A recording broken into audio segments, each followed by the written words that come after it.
हम अंतिम दिनों में जी रहे हैं? Are we living in the last days? इस विषय पे मैं बात कर रहा हूं, ठीक है ना। अंत के दिनों की बातों को समझाने के लिए, मतलब मैं मेरी बात कर रहा हूं, अंत के दिनों की बातों को समझाने के लिए मैंने किसी भी व्यक्ति का सहारा नहीं लिया है, जिसके चलते लिखा है कि मैं किसी भी व्यक्ति का सहारा नहीं लूंगा, नंबर 1। नंबर 2, ना ही किसी के पुस्तक का और ना ही किसी के टिप्पणी का।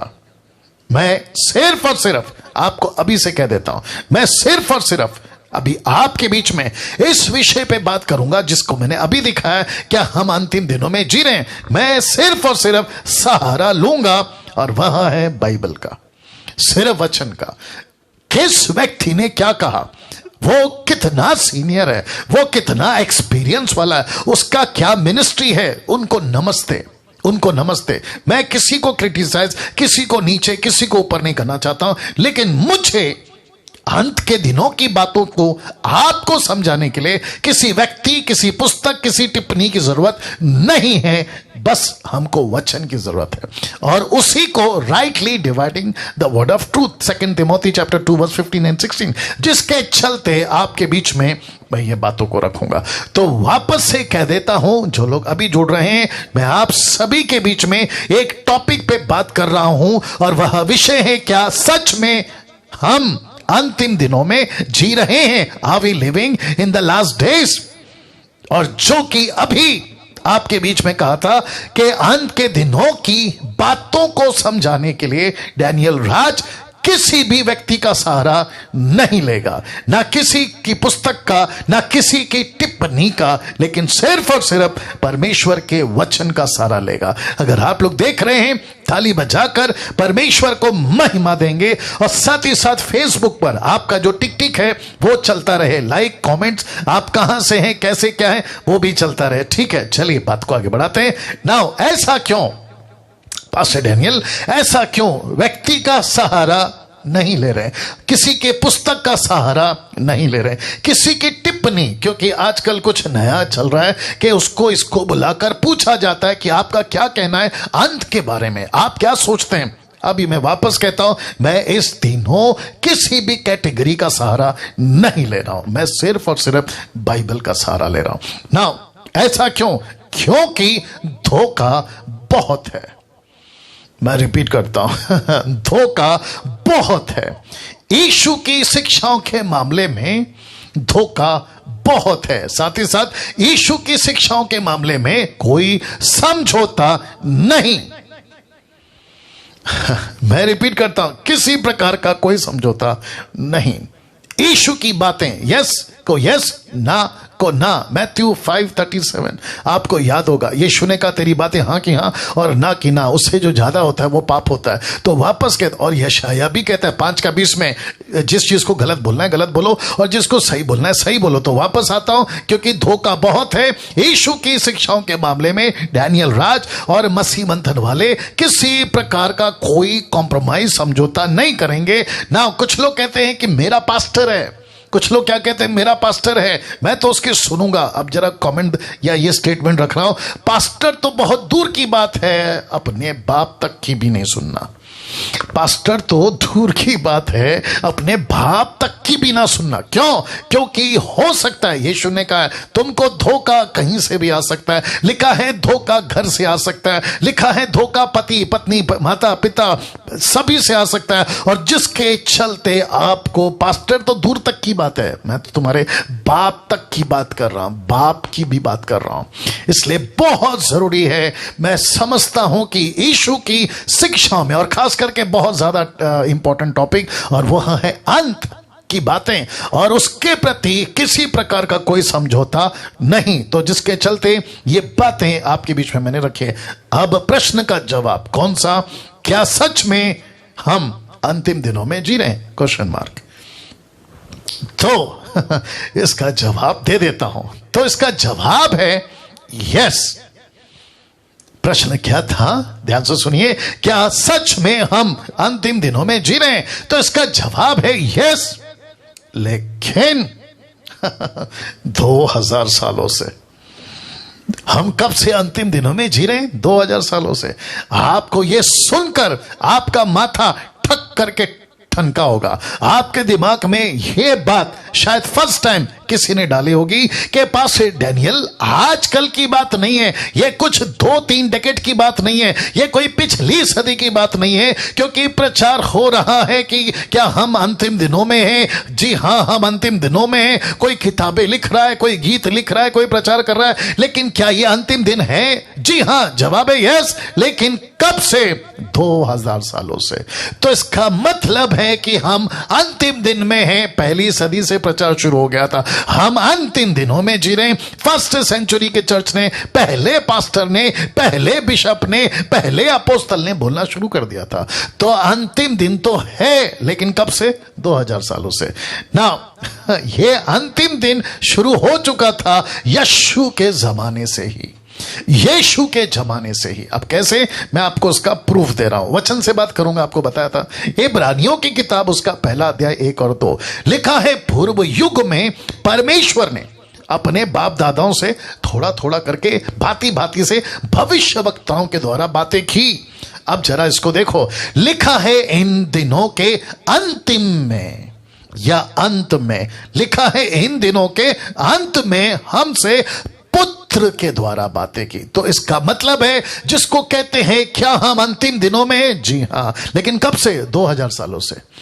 क्या बात है। फेसबुक, यूट्यूब, जितने भी लोग मुझे देख रहे हैं, जूम के लोगों, आपका भी माथा ठनका होगा। अरे बाप रे, पास्टर डैनियल, अंतिम दिनों का जो डेट है वो तो पहले सदी से शुरू हो गया था। अंतिम दिनों का कॉन्सेप्ट तो पहले दिनों से शुरू हो गया था, यीशु के जमाने से। इसलिए लिखा है यीशु के जमाने से। पतरस ने जब मिनिस्ट्री करी तो उसने कैसे शुरू किया वो भी बताता हूं। प्रेरितों की किताब 2:17 लिखा है कि परमेश्वर कहता है, कौन? पतरस बोल रहा है कि परमेश्वर कहता है कि अंत के दिनों में ऐसा होगा। तो कौन सी बात कर रहा था? पेंतेकोस्त की। पेंतेकोस्त के दिन में क्या आया था? पवित्र आत्मा। तो जैसे ही पवित्र आत्मा आया तो उसने एक नबी की किताब, जिसको कहते द बुक ऑफ जोएल, योएल की किताब, उसके 2 अध्याय से उसने बोलना शुरू किया कि जैसे योएल की पुस्तक में लिखा है अंत के दिनों में, तो इसका मतलब है योएल के लिए अंत का दिन आना बाकी था, लेकिन पतरस के लिए अंत का दिन आ चुका था। तो इसका मतलब है कि अंतिम दिन शुरू हो चुका था यीशु के जमाने से। अब बताइए, तो वापस पीछे ले जाता हूं और फिर प्रश्न पूछूंगा, क्या सच में हम अंतिम दिनों में जी रहे? Question mark. तो जवाब है यस, लेकिन जी हां, लेकिन लिखा है 2000 सालों से। तो नेथन साहब और जितने भी अभी प्रभु के पास्टर्स और लीडर्स, कम से कम मैं समझता हूं कि तीनों प्लेटफॉर्म से मिला के, अगर मैं गलत नहीं हूं, 1100 के आसपास हैं आप लोग टोटल। अभी 1100 लोग लाइव देख रहे हैं मुझको। उन सभी को कहना चाहता हूं कि अंत का दिन का डेट यीशु के जमाने से हो चुका था। देख लीजिए, यीशु के जमाने से। रेफरेंस क्या है? ये वाला 2। एक है इब्रानियों 1 का 1 से 2 तक, दूसरा है प्रेरितों की किताब 2:17 में लिखा है अंतिम दिन में। फिर यहां कहता है अंत के दिनों में, अंतिम दिन में, अंत के दिनों में ऐसा होगा, ऐसा होगा ना। एक व्यक्ति जिसको मैं खूब पसंद करता हूं, उसका नाम है पौलुस। वो कहता है, पहला थिस्सलुनीके 4 अध्याय वचन 17-18 में, आइए देखते क्या लिखा है। लिखा है तब हम जो जीवित, जरा शब्द पे ध्यान दीजिएगा, लिखा है तब हम। इसका मतलब है जब पतरस लेटर लिख रहा था वो खुद की गिनती कर रहा था। कहता है कि तब हम जो जीवित और बचे रहेंगे, उन दिनों की बात कर रहा है, उनके साथ बादलों पर उठा लिए जाएंगे कि हवा में प्रभु से मिले।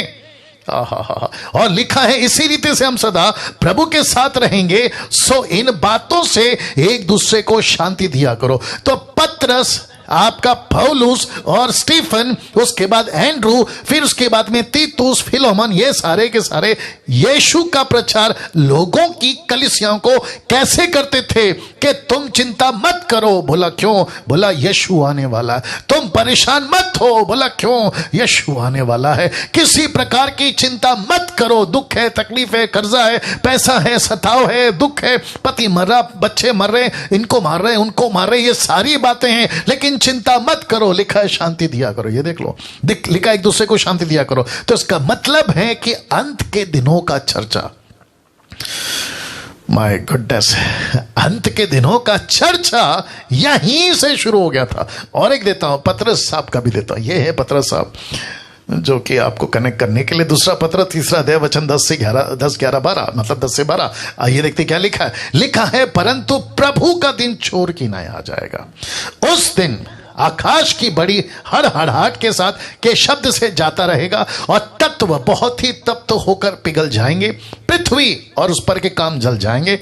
एक सेकंड, कब बोल रहा है? पहली सदी में यीशु को उठाए एक सदी, एक डेकेड भी नहीं बीता, मतलब 10 साल भी नहीं बीता होगा या 15 साल भी नहीं बीता होगा।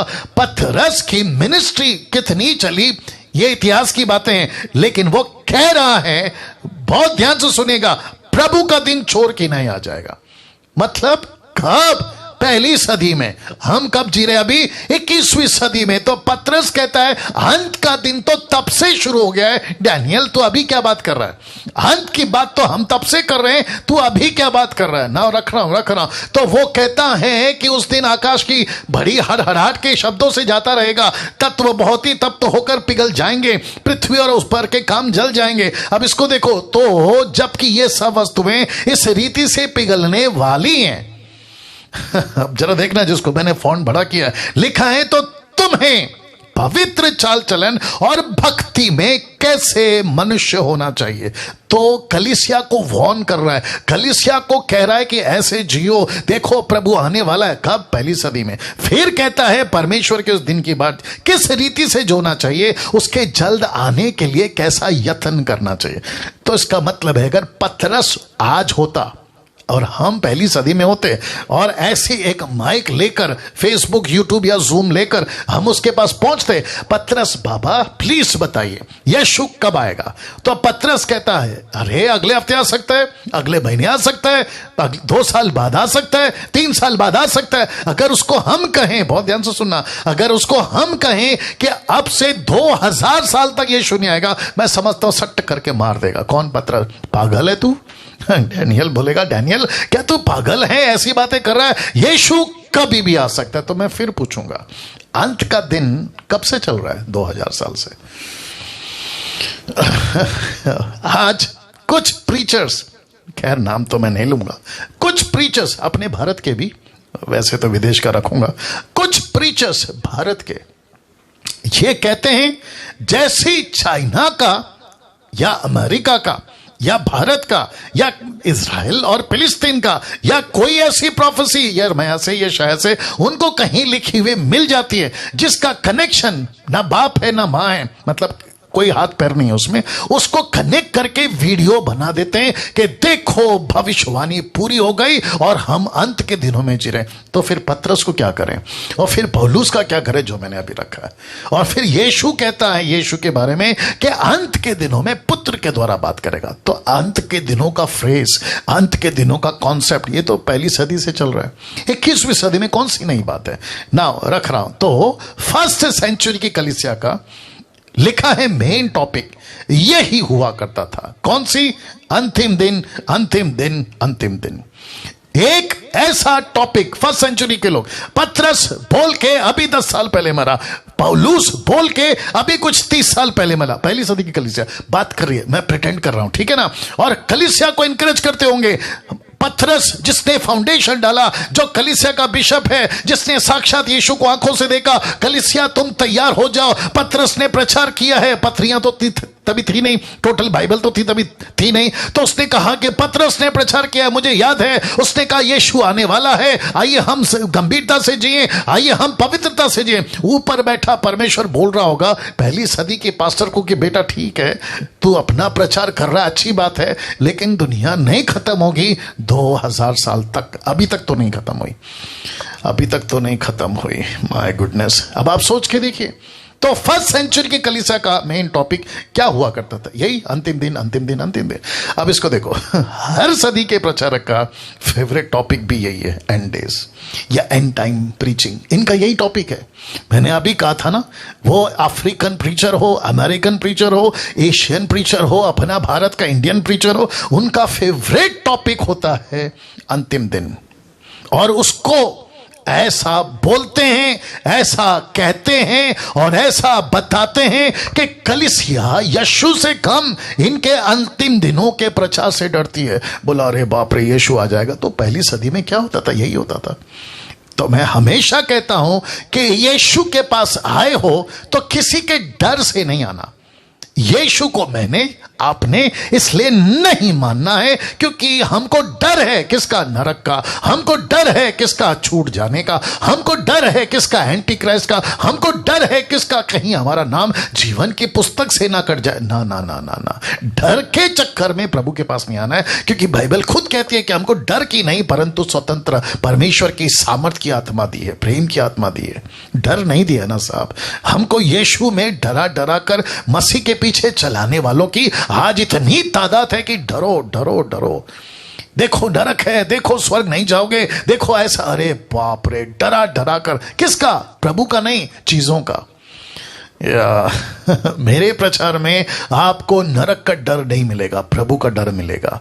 प्रभु से डरो, यह प्रचार मिलेगा। प्रभु का काम करो, यह प्रचार मिलेगा। यीशु के पीछे चलो, यह प्रचार मिलेगा।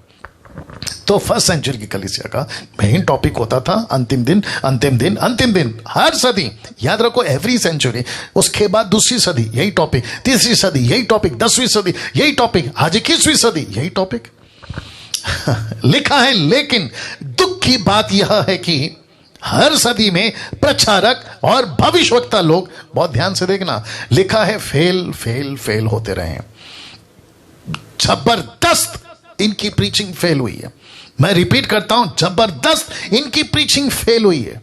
ऐसे ऐसे नमूने, ऐसे ऐसे कैरेक्टर्स, ऐसे ऐसे विचित्र प्राणी आपके बीच में रखूंगा भी। आइए रखते देखते कौन कौन है। अब ऐसे लोग जिनकी भविष्यवाणियां फेल होती रही हैं हर युग में, एरो देख लीजिए वहां पे। नाउ सबसे पहला जिसको कहते हैं 110 एडी में, 110 एडी में, जिसका नाम है एग्नियस। एक ऐसा व्यक्ति जिसने यह कहा था कि अंत के दिन परमेश्वर ने हमारे हाथों में दिया है। अंत का दिन जो है ना, वो परमेश्वर ने हमारे हाथों में दिया है। एक और व्यक्ति है 236 एडी में, मतलब एडी का मतलब आप समझ गए, द ईयर ऑफ लॉर्ड। यीशु के उठा लिए जाने के बाद 236वें एडी में, 236 एडी में हिप्पोलियस ने यह कहा। आइए देखते क्या कहा। एक चर्च का यह प्रीस्ट था, उसने कहा कि ठीक 500 साल के बाद, यहां से 500 साल के बाद यीशु आ जाएगा। तो 500 जोड़ने से क्या होगा? 736 की जब एडी चल रही थी तब यीशु आ जाएगा, ऐसा इसने कहा था। उसके बाद मार्टिन लूथर, आप जानते, 15 एडी में एक व्यक्ति जिसका जिक्र मैंने किया, ये कहते हैं कि बस यहां से 100 साल के बाद यीशु आ जाएगा। 100 साल के बाद।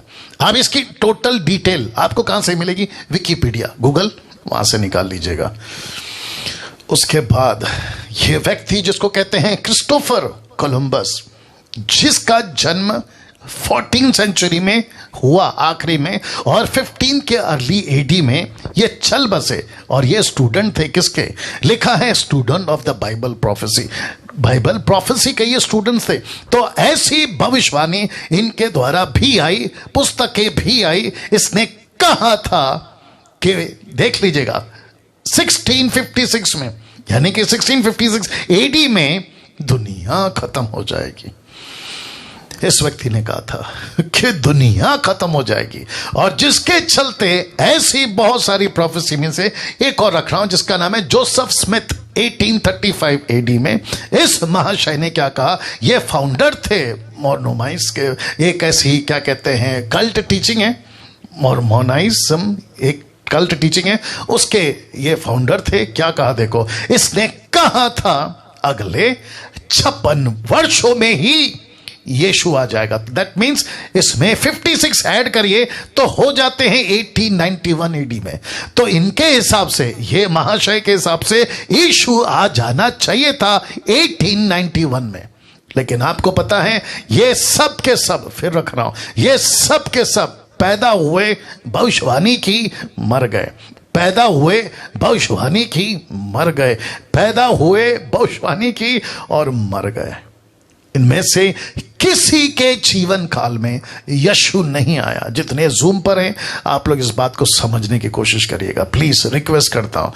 ऐसा एक भी प्रोफेसी जिसमें से मैंने, अच्छा ये भी बताता चलूं कि जब मैं इनको खंगाल रहा था ना, जब इनकी स्टडी कर रहा था, आपको ताज्जुब होगा कि इनकी भरमार हजारों में, कितनी हजारों में। मैं थक गया इनको ढूंढ ढूंढ के, इनकी हिस्ट्री पढ़ पढ़ के मैं थक गया। गजब के लोग थे उन दिनों में, और अभी भी है, रखूंगा मैं इसको। और आपको याद होगा 2000 का कैलेंडर या 2000 का डेट कैलेंडर पे आने पर ही था पूरी दुनिया, अमेरिका, जापानीज, अफ्रीकन, भारत एक ऐसी चीज से जूझ रहा था या चर्चा कर रहा था जिसको कहते हैं Y2K। आपको पता होगा कि जितने भी कंप्यूटर के चिप हैं वो अचानक से पिघल जाएंगे। अब कंप्यूटर जो है ना 2001 का डेट नहीं दिखाएगा, मतलब 2000 का बाद का डेट नहीं दिखाएगा। ऐसा करते कितनी बातें, कितनी प्रोफेसी और न जाने क्या क्या चर्चाएं की थी, और जिसके चलते आप सभी जानते हैं कि 2000 चला गया, 2001 चला गया, अभी तो चल रहा है 2021। My goodness. अब आप सोचो, इसको 21 साल बीत गए, इसको लेकर अब जरा आपके बीच में रखता हूं कि भारत में भी ऐसे लोगों की कमी नहीं है।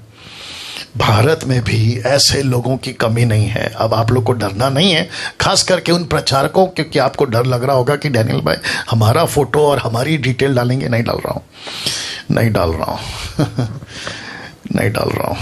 मेरी इच्छा थी डालने की, क्योंकि कुछ नमूने, मैं रिपीट करता हूं, गुस्सा बहुत है, कुछ नमूने अपने भारत में और खास करके अपने ही क्षेत्र से भी ऐसे ऐसे कैरेक्टर्स हैं जो कहते हैं कि यीशु मसीह बस अभी अगले साल आ जाएगा, यीशु मसीह बस अभी सितंबर 23 को आ जाएगा।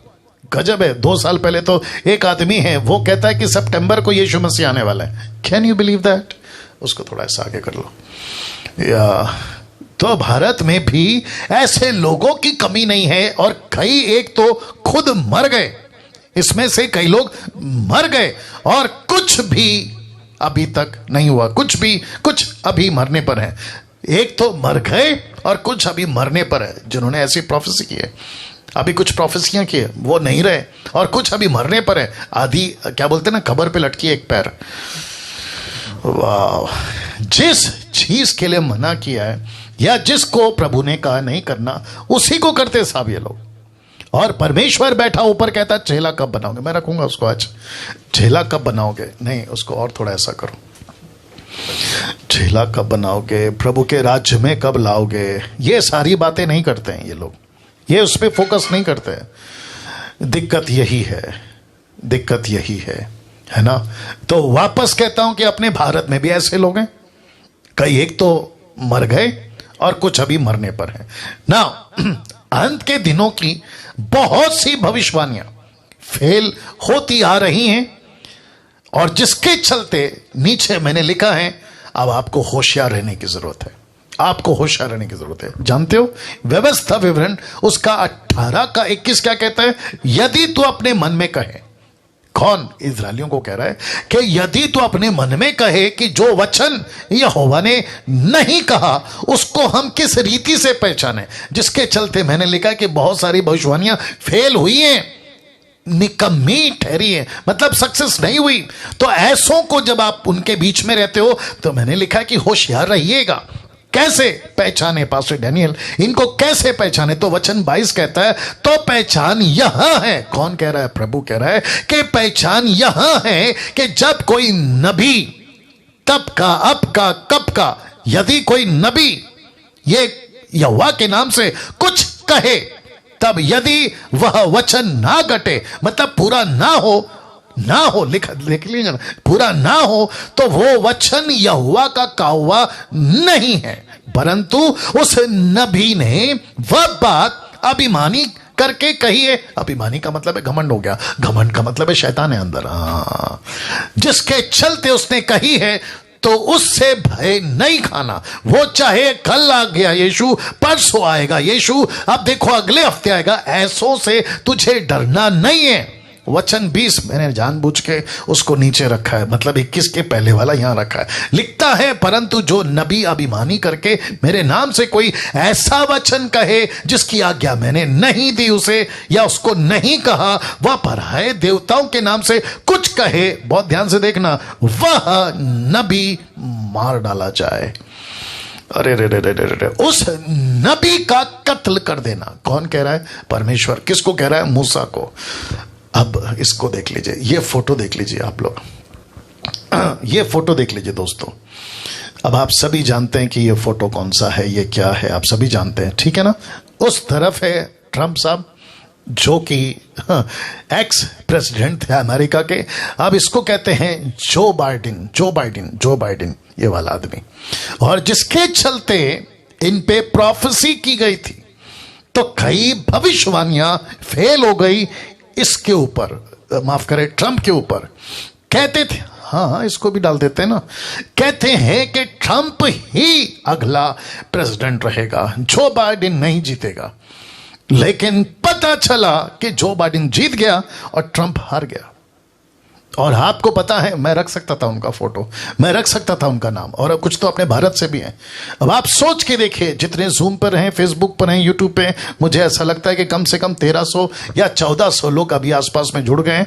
आप सभी को कहना चाहता हूं कि कैसी प्रोफेसी के नाम पे, यहोवा के नाम पे, ऑलमाइटी गॉड के नाम पे, जीसस के नाम पे, बहुत नेशनल और इंटरनेशनल, जिनकी लेवल बहुत ऊंची है, जिनका रुतबा बहुत ऊंचा, जो बहुत फेमस है, मैं बता रहा हूं, ऐसे लोग, मैं फोटो नहीं रखा, ऐसे लोगों ने प्रोफेसी की थी कि जो बाइडेन नहीं जीतेगा, Trump will be the next president और द सेम प्रेसिडेंट। लेकिन फेल हो गया साहब। इसके चलते लिखा है कि कई भविष्यवाणियां फेल हो गई। अब मैं जब उनका YouTube देख रहा था, मेरे को बड़ा गुस्सा आ रहा था, और मैं साथ ही साथ ये भी सोच रहा था, जूम के लोग, आप लोग भी सुनिए, मैं ये सोच रहा था कि प्रभु, अगर ऐसा प्रॉफिट इनका है जो यहां फेल हो गया, तो इनके जो चर्च के फॉलोवर्स है उनका क्या होता होगा। अब आप सोचो कि उनको कौन सा स्पिरिट लीड कर रहा था, उनके अंदर कौन सी स्पिरिट थी जो काम कर रही थी। सोच के देखिए। वाह, एक व्यक्ति है वो कहता है, अगर ऐसा नहीं हुआ, मैं परमेश्वर का झूठा सेवक, मुझे पत्थर से मार देना, ये तक बोला। बस अभी उसको पत्थर से मारने की देरी है ना। ऐसे कुछ लोग हैं जो जानते कुछ नहीं है, लेकिन बकवास पे बकवास करते हैं। रख रहा हूं एक कॉन्सेप्ट रख रहा हूं।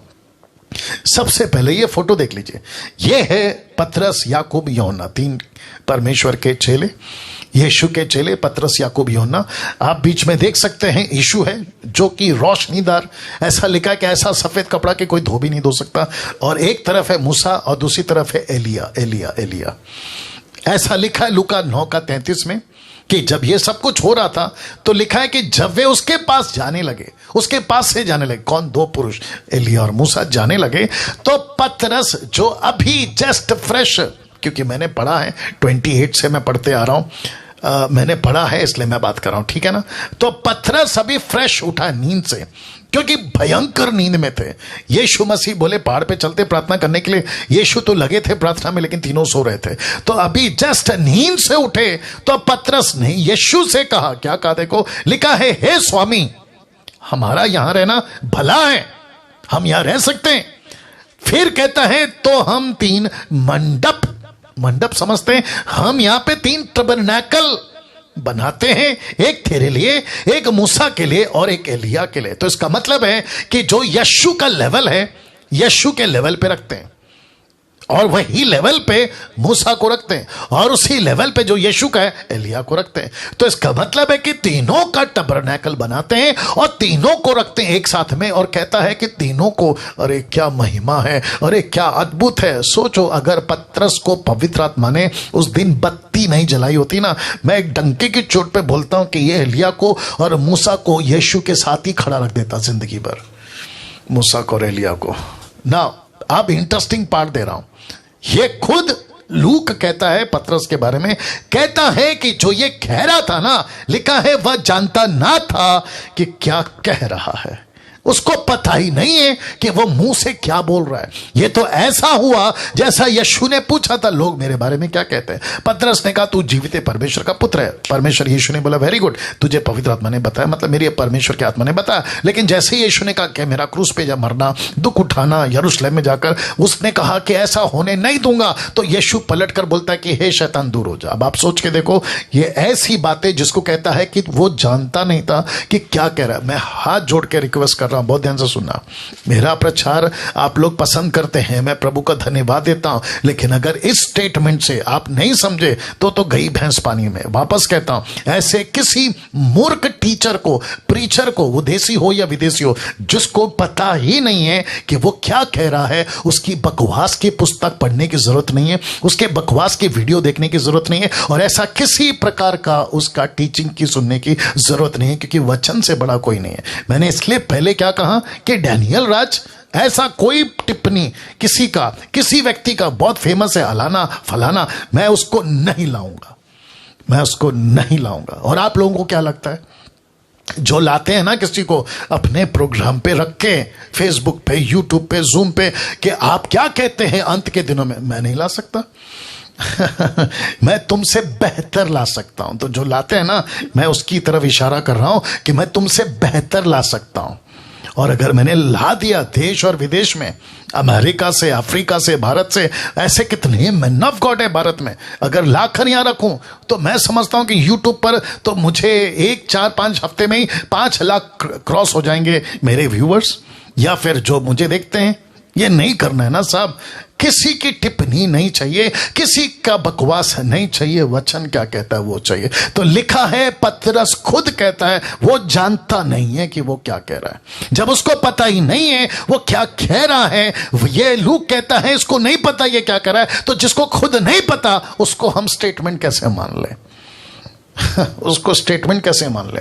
वो तो शुक्र है कि इसने बिना पूछे, अगर पूछा तो अच्छी बात है, नहीं तो मंडप बना देता, एक मूसा के लिए, एक एलिया के लिए और यीशु के लिए। अब प्रश्न उठता है, अब एक प्रश्न आपके बीच में रख रहा हूं, या बहुत ध्यान से सुनेगा।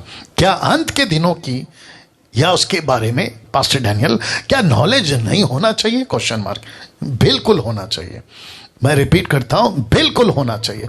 आपको परमेश्वर का नॉलेज होना बहुत जरूरी है, अंत के दिनों का नॉलेज होना बहुत जरूरी है, आपको यीशु की एक एक बातों का नॉलेज होना बहुत जरूरी है। तो जिसके चलते मैंने रखा है कि जितना सैल्वेशन, बैप्टिज्म, होली स्पिरिट और भी कई बुनियादी शिक्षाओं को की जरूरत है ना, जैसे होती है, उन सब का नॉलेज आपको रखना है, वैसे ही अंत के दिनों का भी नॉलेज होना चाहिए, अंत के दिनों का भी। तो आपको अंत के दिनों का नॉलेज होना चाहिए। अब कहते हैं लेकिन कुछ बातें अंत के दिनों को लेकर, कुछ बातें आपको समझनी होगी अंत के दिनों को लेकर। वो कौन सी बातें हैं? टोटल 7। कितनी? 7, टोटल 7। तो उसको मिक्स मत किया करो।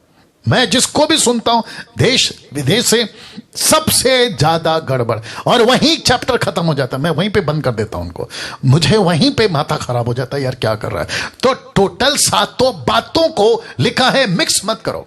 जिसका जो टाइम है उस टाइम पे होगा। टबरनैकल का टाइम था, खत्म हो गया। कलीसिया का टाइम है, चल रहा है। मूसा का टाइम था, खत्म हो गया। यीशु का टाइम है, चल रहा है। व्यवस्था का टाइम था, खत्म हो गया। अनुग्रह का टाइम है, चल रहा है। वैसे आपको लेकर चलना है। यहां तक कि मैं यह भी कहता चलूं, क्योंकि कुछ बुद्धिजीव लोग हैं जो गड़बड़ करते हैं, व्यवस्था का एक भी रिचुअल, फंक्शन, एक्टिविटीज आपको अभी अनुग्रह के युग में, वाचा के लहू में, कलीसिया जो यीशु के, उसमें नहीं नहीं नहीं करना है। वो वक्त था, खत्म हो गया। अब यीशु का वक्त है, अब नए नियम का और पौलुस की बातों का लेके चलने का वक्त है। तो वापस आता हूं अपने टॉपिक के ऊपर, क्योंकि वक्त का भी ख्याल रखना है। अंत के दिनों को लेकर किसी प्रकार का आपको 7 बातों को लेकर मिक्स नहीं करना है। मैं रिपीट करता हूं, नहीं करना है ना। सबसे पहला, 7 में सबसे पहला, वो दिन कब आएगा जिसको यीशु का गुप्त आगमन कहते हैं, और इंग्लिश में कहते हैं pre rapture. Not mid, not post, but pre rapture, मतलब सताव के पहले। इसके ऊपर प्रचार कर चुका हूं, अगर कोई मूर्ख ऐसा कहता है कि रैप्चर प्री नहीं है, मिड है, ओपन चैलेंज है, बाइबल से निकाल के बता दे। कि वो मिड है, साथ ही साथ पोस्ट है, निकाल के बता दे। आप जितने भी वचन को निकालोगे, जितने भी वचन को पढ़ोगे, आपको वचन का झलक, कहते हैं ना समझदार को इशारा काफी है, आपको प्री रैप्चर ही मिलेगा, आपको मिड और पोस्ट नहीं मिलेगा। तो वापस आता हूं, सबसे पहले वो दिन कब आएगा? कुछ लोग जानना चाहते कब आएगा, जिसको यीशु का गुप्त आगमन कहते हैं। और याद रखो, ये इजरायलियों के लिए नहीं होगा, अन्य जातियों के लिए, माफ करें, पूरे जगत को दिखाई देने वाला नहीं होगा। ये सिर्फ और सिर्फ, जिसको मैं आखिरी में रखूंगा, आखिरी में, ये सिर्फ ऐसी दुल्हन, ऐसी एक्लेसिया, ऐसी कलीसिया जो यीशु के पीछे चलती है, 3 कारणों से मैं उसको भी रखूंगा, उसको लेने कब आएगा। तो इसका टाइम लिमिट अलग है, यह एक। दूसरा, एंटी क्राइस्ट का प्रकट होना। तीसरा, 7 साल का महाक्लेश या 7 साल का एंटी क्राइस्ट का राज्य, 3.5 आप जानते हैं। चौथा, 3.5 साल का महाक्लेश ऑन लेफ्ट आउट चर्चेस, मतलब ये महाक्लेश किसके लिए है? ऐसी कलीसिया जो छूट जाएगी। शांति का 3.5, क्लेश का 3.5, टोटल 7 साल। पांचवा, स्टैंप ऑफ 666, मतलब 666 का छापा, उसके ऊपर बातें होती है। छठवा, 2 विटनेसेस, आप जानते हैं, 2 गवाह। और ये रहा 7वां, जिसको मैंने लाल में रखा है, यीशु का बादलों पर आना सार्वजनिक, जिसको कहते हैं पब्लिक, जिसको सब देखेंगे। प्रकाशित वाक्य उसका पहला अध्याय वचन 7, 8, 9, 10 तक में हर आंख देखेगी, छाती पीटेगी। याद आ गया? ये वो है। तो लिखा है इन सबको अलग अलग देखना होगा। प्री रैप्चर अलग देखना होगा, एंटी क्राइस्ट का प्रकट होना अलग देखना होगा, 7 साल का एंटी क्राइस्ट का राज्य अलग देखना होगा, महाक्लेश का राज्य जो छूट गया, कलीसिया छूट गई, उसके ऊपर जो बीतेगा उसको अलग देखना होगा, स्टैंप ऑफ 666 उसको अलग देखना होगा, 2 विटनेसेस उसको अलग देखना होगा, यीशु का बादलों पर आना अलग देखना होगा। वाह! तो इन टोटल 7 को, 8 भी हो सकते हैं, 9 भी हो सकते हैं, लेकिन 7 काफी है। जो मेजर है ना वो रखा है मैंने। तो प्री रैप्चर, एंटी क्राइस्ट, 7 साल का एंटी क्राइस्ट राज, 3.5 साल का महाक्लेश, ग्रेट ट्रिब्यूलेशन जिसको इंग्लिश में कहते हैं, स्टैंप ऑफ 666, 2 विटनेसेस, और यीशु का बादलों पर सार्वजनिक आना। लास्ट का रख सकता था 8वां, एरमैगडोन बैटल, 9वां रख सकता था, लूसीफर का डाला जाना, ये भी रख सकता था, पर मैं समझता हूं कि ये यहां तक ठीक है। यीशु का बादलों पर आना, टोटल 7। इसको मिक्स नहीं करना, नंबर 1 वापस रख रहा हूं, इसको मिक्स नहीं करना। देख लो किधर गया। इसको मिक्स नहीं करना, सबका अपना अपना टाइम है, एक के बाद एक होगा, एक साथ नहीं होगा। तो प्रचारकों को यह समझना होगा कि जब प्री रैप्चर यहां चला गया है, कलीसिया यहां पे नहीं है, तो उसको यहां की टीचिंग क्यों दे रहे हो? यहां की टीचिंग क्यों दे रहे हो? यहां की टीचिंग क्यों दे रहे हो? यहां की टीचिंग क्यों दे रहे हो? यहां की टीचिंग क्यों दे रहे हो? नहीं है ना साहब। और साथ ही साथ जितने अभी जूम पे, फेसबुक और यूट्यूब पे आप लोग जो मुझे अभी सुन रहे हैं, मैं हमेशा कहता हूं, मेरा एक भी स्टेटमेंट विदाउट स्टडी नहीं होता है। मैं इंटरप्रेट जो किए गए उसको स्टडी करता हूं, लैंग्वेज को स्टडी करता हूं, हिस्ट्री को स्टडी करता हूं, क्रिटिक्स को स्टडी करता हूं, कमेंट्रीज को स्टडी करता हूं, उसके बाद आपके बीच में आता हूं। और इसलिए डंके की चोट पे बोलता हूं कि जिसको 18 पता है 17 मत सिखाया करो, 19 सिखाओ, बैठ के सीखूंगा। वाह! तो वापस कहता हूं कि इसको मिक्स मत करो, इसको अलग अलग रखो। और ये सब अलग अलग घटनाएं हैं। यीशु पहले आया, सही बात है। जब यीशु था तो पवित्र आत्मा की टीचिंग नहीं देते ना, पवित्र आत्मा आ चुके हैं तो पवित्र आत्मा की टीचिंग होगी। वैसे ही कलीसिया नहीं थी तो यीशु खुद ही कलीसिया बनकर घूमते थे, तो वो सब उसके पीछे चलते थे। अभी कलीसिया का कॉन्सेप्ट है, तो कलीसिया की बात करेंगे तो हर एक का अपना अपना टाइम है ना। इन सभी को अलग अलग देखना होगा, मिक्स मत करो। ये 7 बातों को मैं आपको बता चुका हूं, लेकिन इन 7 पॉइंटों में से सबसे ज्यादा जरूरी क्या है, मैं उसके ऊपर आ रहा हूं। तो एक ही है, उसी के ऊपर आऊंगा, और वहां है यीशु का आना। यीशु का आना, दैट्स इट। और कौन सा आना? पहला वाला। किसके लिए? कलीसिया के लिए। साथ ही साथ में यीशु की कलीसिया, दुल्हन जो यहां पृथ्वी पे अभी है, उसको लेने आ रहा है। तो उसी पे आपका फोकस होना चाहिए। मैं रिक्वेस्ट करता हूं उन सभी प्रीचरों से, मैं रिक्वेस्ट करता हूं उन सभी बाइबल टीचरों से जो किताबें लिखते अंत के बारे में या वीडियोस बनाते यूट्यूब के ऊपर, मैं उनको हाथ जोड़ के रिक्वेस्ट करता हूं, इस पे फोकस करो, इस पे फोकस करो, क्योंकि मैं वचन रख रहा हूं, इस पे फोकस करो। अंत के दिनों को लेकर सिर्फ और सिर्फ एक ही फोकस होना चाहिए, एक ही को फोकस करना चाहिए, और वो है यीशु। एक ही focus, not anti Christ, not 666, not anything, सिर्फ एक ही। कैसे पास्टर डैनियल? अभी बताता हूं। तो गजब का रेवलेशन, गजब का प्रकाशन आपके बीच में रख रहा हूं, जो कि आप देख सकते हैं। जीसस क्राइस्ट ट्रांसफिगरेशन मतलब यीशु का रूपांतरण आप देख सकते हैं। यीशु बीच में, जिसको बहुत बारीकी से दिख रहा होगा क्योंकि बहुत लाइट है, तो मैंने आपके लिए उसको अलग फोटो को हाईलाइट करके या जूम करके आपके लिए रखा है ताकि आप देख सकते हैं। एक तरफ है मूसा और उस तरफ में है एलिया और बीच में है यीशु और ऊपर से आवाज आई। वाह, ऊपर से आवाज आई। लूका की किताब 9वां अध्याय वचन 35 क्या कहता है? उस बादलों में से या बादल में से ये शब्द निकला।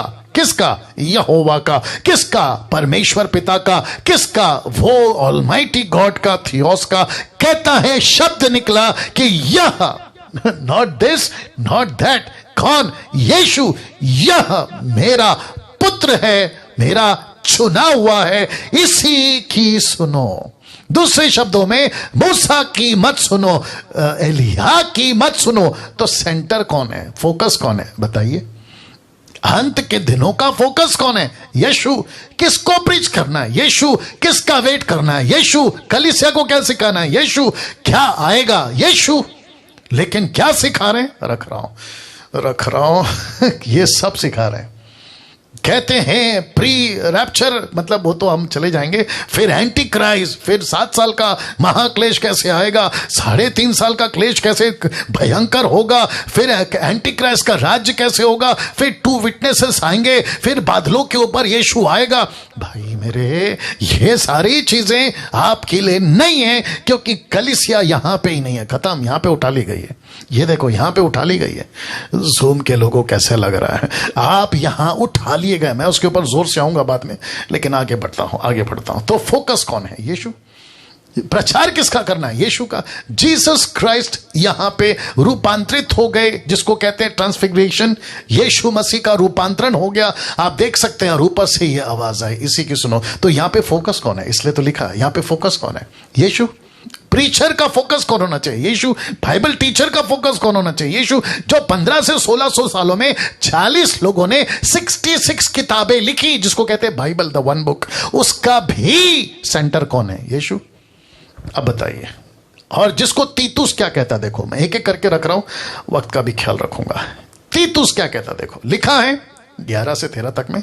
तीतुस chapter 2, Titus chapter 2 verse 11 to 13 लिखा है, क्योंकि परमेश्वर का अनुग्रह प्रकट है जो सब मनुष्यों के उद्धार का कारण है। ऑफ कोर्स आगे कहता है, हमें चिताता है, मतलब हमको एहसास दिलाता है, हमको चिताता है, एहसास दिलाता है कि हम अभक्ति, सांसारिक, मतलब संसार की बातें, अभिलाषाओं से मन फेर कर, जरा देखिएगा, इस युग में, मतलब इस प्लेनेट में, इस युग में संयम, धर्म, भक्ति के साथ जीवन बिताएं। और लिखा है, इसको मैंने ब्रैकेट किया, अंडरलाइन किया, माफ करें, लिखा है उस धन्य आशा। कौन सी आशा है? बता रहा हूं। एंटी क्राइस्ट की आशा नहीं उसका स्टैम्प की आशा नहीं। आइए बताता हूं किसके। लिखा है उस धन्य आशा की, अर्थात अपने महान परमेश्वर और उद्धारकर्ता यीशु मसीह की, लिखा है, महिमा के प्रकट होने की बाट जोते रहें। तो ये धन्य आशा क्या है? एक दिन यीशु आएगा, कलीसिया को तैयार करो, एक दिन यीशु आएगा। टीचिंग किसकी देनी है? यीशु की। किसको सिखाना है? यीशु को। किसको सेंटर करना है? यीशु को। किसको फोकस करना है? यीशु को। तीतुस का 14 क्या कहता? 2 का 14, जिसने अपने आप को हमारे लिए दे दिया। किसने? यीशु ने, कि हमें हर प्रकार के अधर्म से छुड़ा ले, शुद्ध करके अपने लिए एक ऐसी जाति बना ले जो भले कामों के लिए सरगर्म हो। अब इसको देखो, तीतुस 15 2 का 15, पूरे अधिकार के साथ ये बातें कहे। कौन सा अधिकार? ये जो मैं भी बता रहा हूं। लिखा है पूरे अधिकार के साथ ये बातें कहे और समझा, सिखाता रहा, कोई तुझे तुच्छ ना जानने पाए। इसका मतलब है, अगर तू नहीं सिखाएगा तो तू तुच्छ है जिसको कहते हैं सबसे नीचे आ गया तू। अगर तू सिखा रहा है तो तू धन्य है। तो जिसके चलते मैं आपको अभी बताता चलो, आपका टिक टिक, आपका थंब, आपका वो सब चलता रहे, आपका कमेंट चलता रहे, ठीक है ना। फेसबुक, यूट्यूब पे भी रखा है मैंने चैट करने वाला सिलसिला। सुनिए मुझको क्या सिखाना है? देखो लिखा है ना, पूरे अधिकार के साथ ये बातें का समझा, सिखाता रहा कोई तुझे तुच्छ ना जाने। नहीं सिखाएगा तो तुच्छ है, सिखाएगा तो धन्य है। क्या सिखाना है कलीसिया, क्या सिखाना है? जितने भी अंत के दिनों की बातें करते हैं, आप लोगों को क्या सिखाना है? आपको यीशु को सिखाना है। यीशु पे फोकस करो, एंटी क्राइस्ट पे नहीं। यीशु पे फोकस करो, 666 पे नहीं। यीशु पे फोकस करो, नरक पे नहीं। यीशु पे फोकस करो, इजरायलियों के लिए जो यीशु आएगा उसके लिए नहीं। वो आएगा तो आएगा, हम भी तो साथ में रहेंगे ना। क्या बात है। इधर हमको ए नहीं समझ आ रही है, कहते आओ जेड सीखते हैं। हमको मत ही नहीं समझ में आ रही है, कहते आओ प्रकाशित वाक्य सीखते हैं। पहला जिसको सिखाना है उसको सिखाओ। कितनी बार बोलता हूं, फिलिपियो 3:20 देखो क्या लिखा है, पर हमारा स्वदेशी स्वर्ग पर है। क्या लिखा है? पर हमारा स्वदेशी स्वर्ग पर है और हम बड़ा मजा आएगा, लिखा है और हम एक उद्धारकर्ता प्रभु यीशु मसीह के वहां से आने की बाट जो रहे हैं। कहां से? वहां से। कहां से? स्वर्ग से। तो हम सबका एक स्वदेशी स्वर्ग में है, एक ऐसा व्यक्ति स्वर्ग में, हम उसकी वहां से आने का इंतजार कर रहे हैं, एंटी क्राइस्ट का इंतजार नहीं। वाह। कुछ लोग कहते हैं मेरा पास्टर ने क्या टीचिंग दिया है। बोला किसका? एंटी क्राइस्ट का, डब्बे में डाल। फिर कहते हैं 666 का। बीच में अभी किसी ने मेरे को वीडियो भेजा था कि जूते में एंटी क्राइस्ट का स्टैंप है, जूते में एंटी क्राइस्ट का कुछ कनेक्शन डाल के डाला था। क्या करना है भाई तेरे को? वो जूते में, नाइकी में, जूते का जो नाइकी कंपनी है उसमें एंटी क्राइस्ट का कुछ आता है, और जो पीछे क्या बोलते हैं उसको, बारकोड, वो जो आता है ना बारकोड, उसमें भी एंटी क्राइस्ट है। कंप्यूटर का जो स्पेलिंग है ना उसको भी कैलकुलेट करेंगे तो 666 निकलता है। ये दुनिया भर का दिमाग उस पर डालते हैं बजाय इसकी जो वहां से आने वाला है। पास्टर डैनियल नॉलेज के लिए ठीक है ना, तो रखो ना नॉलेज के लिए। मैंने कब मना किया? मैं तो आपको पहले ही बता चुका हूं, नॉलेज के लिए ठीक है, लेकिन पूरा माथा उसी में घुसा रहे हो, आपकी पूरी टीचिंग उसी में घुसा रहे हो, आपके पूरे चर्च को उसी में घुसा रहे हो, और तुम खुद भी उसमें घुसे हुए मूर्खों, तुम खुद भी उसमें घुसे हुए हो। और क्या नहीं सिखा रहे हो? गुस्सा क्यों है डैनियल भाई को, राज को गुस्सा क्यों है? क्योंकि यशु मजा आएगा। एक भाई से कल बात हो रही थी, शायद वो अभी जूम पे देख रहे होंगे, पंजाब से हैं वो कह रहे थे, कल बात करते करते कह रहे थे कि पास्टर डैनियल क्रिश्चियंस बहुत हो रहे हैं लेकिन यीशु के चेले जिसको कहते हैं ना ट्रू क्रिश्चियन, वो नहीं है। तो आज तादाद किसकी है? क्रिश्चियनों की बहुत भरमार है।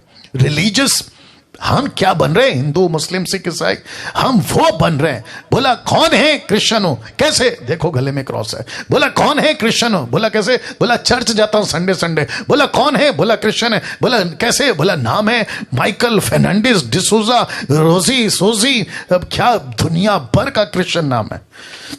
वाह। अब आप मुझे बताओ, तो हम किसकी तरफ बढ़ रहे हैं? क्रिश्चियनिटी की तरफ बढ़ रहे हैं। यीशु क्या चाहता है? योग्य संतान। यीशु क्या चाहता है? अपनी कलीसिया। यीशु क्या चाहता है? अपनी दुल्हन। यीशु क्या चाहता है? अनिल, सुनील, राकेश, मुकेश, सलमान, सलीम, ऐसे लोग। यीशु ने कभी नहीं का धर्म बदलो, यीशु ने कभी नहीं का कपड़े बदलो, यीशु ने कभी नहीं का सरनेम रखो आपका, इसका उसका, ना ना ना ना ना। आप जिस जाति धर्म का सरनेम, कपड़ा, आपका खाना, आप जैसे हैं, बस क्या बदलना चाहिए? सच्चा परमेश्वर को पहचान कर रास्ता बदलना है, रास्ता। That's it. तो लिखा है वहां से आने की बाट जो रहे हैं। अब इसको देखो, पहला कुरिन्थियों 1 का 7, 1 कुरिन्थियों 1:7 कहता है यहां तक कि किसी वरदान में तुम्हें घटी नहीं हुई और तुम हमारे प्रभु यीशु मसीह के प्रकट होने की बाट जोते हो।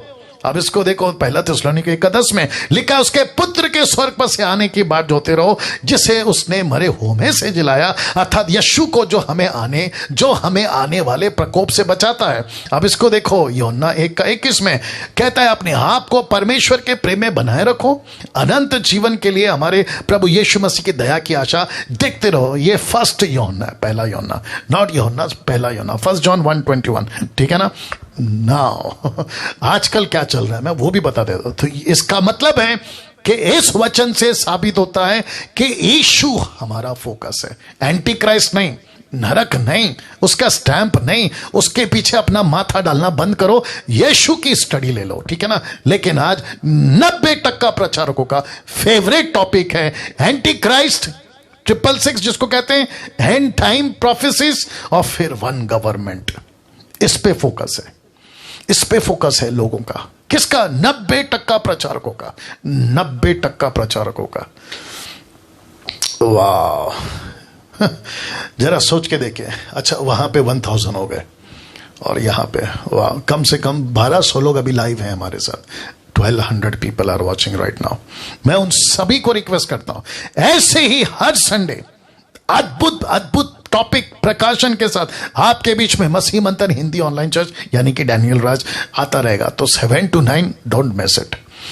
वापस रखता हूं, लिखा है आज 90% प्रचारकों का फेवरेट टॉपिक है एंटी क्राइस्ट ब्रैकेट में 666, एंड टाइम प्रोफेसी और वन गवर्नमेंट। ऐसी ऐसी किताबें लाते हैं, ऐसी ऐसी यूट्यूब पे टीचिंग मेरे मुंह तक आ रहा है उस आदमी का नाम। ऐसे 2-3 दर्जन लोग हैं, यहां तक आ रहा है लेकिन नहीं ले रहा हूं। जबकि अन्य जातियों के लिए अंतिम दिनों का प्रचार होना चाहिए। कैसे? कुछ ऐसे अन्य जातियों के लिए। दूसरा पत्रस 3 का 1 से 15 मैं रख रहा हूं, लिखा है, हे प्रियो, अब हम तुम्हें यह दूसरी पत्री लिखता हूं, अब मैं तुम्हें यह दूसरी पत्री लिखता हूं, दोनों में सुधि दिलाकर तुम्हें शुद्ध मन को उभारता हूं। वचन 2 कि तुम उन बातों को जो पवित्र भविष्यवक्ताओं ने पहले से कही हैं और प्रभु और उद्धारकर्ता की उस आज्ञा को स्मरण करो जो तुम्हारे प्रेरितों के द्वारा दी गई थी। वचन 3, यह पहले जान लो, बहुत ध्यान से सुनना, कि ये पहले जान लो कि अंतिम दिनों में हंसी ठट्टा करने वाले आएंगे जो अपनी ही अभिलाषाओं के अनुसार चलेंगे। ये लोग कौन है? अविश्वासी। मैंने टॉपिक क्या रख रहा हूं, अन्य जाति को सुनाओ। एंटी क्राइस्ट आएगा, अन्य जाति को सुनाओ। एंटी क्राइस्ट का राज जाएगा, अन्य जाति को सुनाओ। वीडियोस पे बनाओ ना। विश्वासियों को क्यों सुनाते हो? विश्वासियों को जो सिखाना है वो नहीं सिखाते, अन्य जातियों को जो सिखाना है वो विश्वासियों को सिखाते। जो खाना बच्चे को खिलाना है वो खाना तुम बड़े को खिलाते हो, जो खाना बड़े को खिलाना नहीं है वो उठाकर बच्चे का खाना बड़े को खिला रहे हो। गड़बड़। तो अन्य जातियों के लिए यह प्रचार है, जिसके चलते पौलुस क्या कहता है, माफ करे, पत्रस क्या कहता है, ये पहले जान लो कि अंतिम दिनों में हंसी ठट्टा करने वाले आएंगे जो अपनी ही अभिलाषा के अनुसार चलेंगे और कहेंगे कि उसके आने की प्रतिज्ञा कहां गई, क्योंकि अब से बाप दादा सो गए। सब कुछ वैसा ही है जैसा सृष्टि के आरंभ में था, मतलब सब कुछ तो ठीक चल रहा है। वचन 5, वे तो जानबूझकर यह भूल गए कि परमेश्वर के वचन के द्वारा से आकाश प्राचीन काल से वर्तमान है, पृथ्वी भी जल में से बनी और जल में स्थिर है। वचन 6, उन्हीं के द्वारा उस युग का जगत जल में डूबकर नाश हो गया। नूहा के टाइम की बात कर रहा है।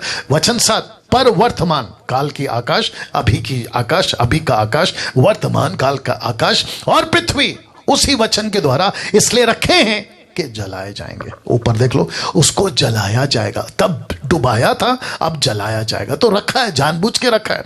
ये नाश नहीं होगा, माय गुडनेस। ये नाश नहीं होगा, ये रहेगा। कुछ मूर्ख लोग कहते हैं ये खत्म हो जाएगा, ऊपर से अरे पता नहीं क्या क्या बोलते हैं, जल जाएगा, ठीक है ना, जलाया जाएगा। और लिखा है, भक्तिहीन मनुष्यों के न्याय और नाश होने वाले के दिन तक ऐसे ही रखे रहेंगे। वचन 8, हे प्रियो, ये बात तुमसे छिपी ना रहे कि प्रभु के यहां एक दिन 1000 वर्ष के बराबर है, 1000 वर्ष एक दिन के बराबर है। ये आपको कॉन्सेप्ट समझ में आ गया। वचन 9, प्रभु अपनी प्रतिज्ञा के विषय में देर नहीं करता, जैसी देर कितने लोग समझते हैं, पर तुम्हारे विषय में धीरज धरता है, नहीं चाहता कि कोई नाश हो, वरना यह कि सबको मन फिराव का मौका मिले। अब आया कॉन्टेक्स्ट समझ में, अविश्वासी। अब इसको ध्यान दीजिएगा। वचन 10, परंतु प्रभु का दिन चोर की नहीं आ जाएगा। किसको कहना है? किसको कहना है कि प्रभु का दिन चोर की ना आएगा? क्योंकि जो प्रभु का है, पौलुस कहता है, उसको तो प्रभु बिना जाने, क्योंकि हम अंधकार के संतान नहीं है ना कि हमको नहीं पता चले, हम तो ज्योति के संतान है, हमको तो प्रभु बताकर आएगा। और यही तो लिखा है यूहन्ना किताब 15 का 14 और 15 में कि उसने हमको अपना दोस्त बोला। He called us friend not slave. वो हमको दोस्त बुलाता है। वचन 10, परंतु प्रभु का दिन चोर की नहीं आ जाएगा। उस दिन आकाश बड़ी हड़हड़ाहट के शब्द से जाता रहेगा और तत्व बहुत ही तप्त होकर पिघल जाएंगे और पृथ्वी उस पर के काम जल जाएंगे। वचन 11, तो जबकि ये सब वस्तुएं इस रीति से पिघलने वाली हैं, तो तुम्हें पवित्र चाल चलन, भक्ति में कैसा मनुष्य होना चाहिए और परमेश्वर के उस दिन की बाट किस रीति से होना चाहिए और जिसके चलते आने के लिए कैसे यत्न करना चाहिए। जरा देखिएगा, जिसके कारण आकाश आग से पिघल जाएंगी, आकाश के गण बहुत ही तप्त होकर गल जाएंगे। वचन 13, पर उसकी प्रतिज्ञा के अनुसार हम पर हम एक नए आकाश, एक नई पृथ्वी, 21वां अध्याय प्रकाशित वाक्य याद आ गया, नए आकाश नई पृथ्वी के आस देखते हैं जिनमें धार्मिकता वास करेगी। सी कलीसिया की बात हो रही है। वचन 14, इसलिए हे प्रियो, जबकि तुम इन बातों की आस देखते हो, सो यत्न करो कि तुम शांति से उसके सामने निष्कलंक और निर्दोष ठहरे रहो। वचन 15, और हमारे प्रभु के धीरज को उदार समझो, जैसे हमारे प्रिय भाई पौलुस ने भी ज्ञान के अनुसार जो उसे मिला है तुम्हें लिखा। यह किसको प्रचार करना है? अंत का दिन आएगा, किसको बोलना है?